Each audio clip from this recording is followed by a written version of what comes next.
Par la discipline divine, nous sommes éprouvés et testés. Alors que progresse le processus ardent, beaucoup de ce qui est de nous vient à la surface. Quand nous sommes dans l'épreuve, beaucoup de ce qui est de nous-mêmes nous est révélé. Tout ce qu'on cherchait à cacher, à dissimuler de nous-mêmes, oui, toute cette incrédulité inhérente à notre nature, nous apparaît d'un seul coup, à la surface, dans l'épreuve. Et ces sentiments que nous avions cru supprimer reviennent. L'amertume, l'aigreur, la jalousie, la haine, la rébellion, le ressentiment, la colère. Tout cela vient à la lumière au cours de ce processus ardent que l'épreuve de votre foi, plus précieuse que l'or périssable, qui cependant est éprouvé par le feu, et pour résultat la louange, la gloire et l'honneur, lorsque Jésus-Christ apparaîtra. 1 Pierre 1,7. Nous ne nous connaissions vraiment nous-mêmes jusqu'à ce que nous parvenions dans les feux de l'épreuve et du test. Nous ne voulons pas croire à ce qu'il y a en nous jusqu'à ce que nous soyons placés dans l'épreuve. C'est une chose terrible à dire. Vous ne pouvez pas accepter cette évidence. Le vieil homme est toujours là. Vous n'êtes pas juste appelé à passer par les tentations de la vie. Vous pouvez tomber sans savoir que vous êtes tenté. L'inclination vers le mal est présente. Le Seigneur Jésus disait cela en substance quand il déclarait, vous avez appris qu'il a été dit, tu ne commettras point. Mais moi je vous dis que quiconque pense à, si seulement tu regardes, à convoiter, le mal a été fait. Il n'y a pas nécessité d'un acte. La pensée en elle-même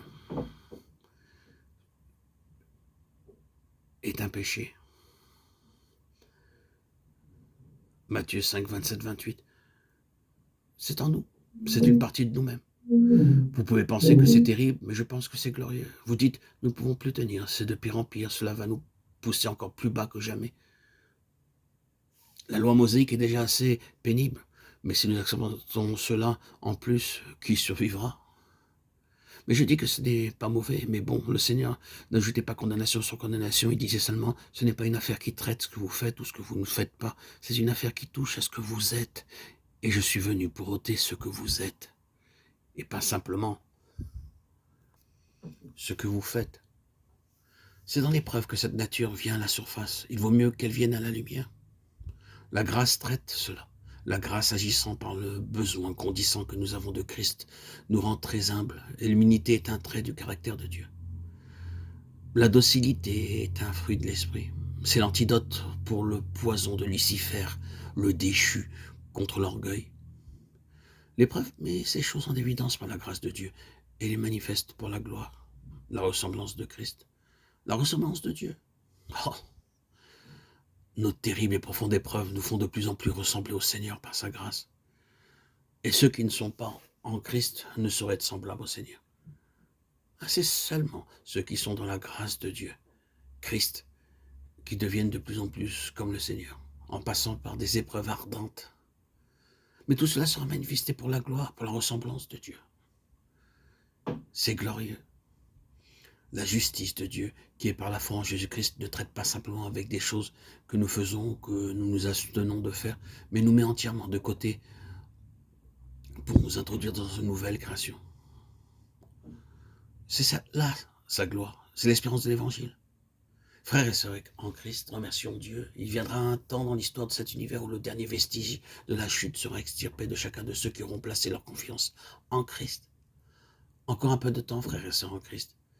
Nous serons changés, et même ce corps de notre humiliation sera comme son corps de gloire, un corps saint, un corps sans péché. Je pense que je dois en rester là. C'est un aperçu de la grandeur de notre salut, l'évangile de la gloire du Dieu béni. Oh, quelle perspective, mes frères, mes sœurs, mes amis, chères auditrices, chers auditeurs, quelle belle perspective, que de beaux horizons cela ouvre devant nous. Nous sommes perdus dans cette immensité. Mais si nous souffrons avec lui, nous serons glorifiés ensemble avec lui.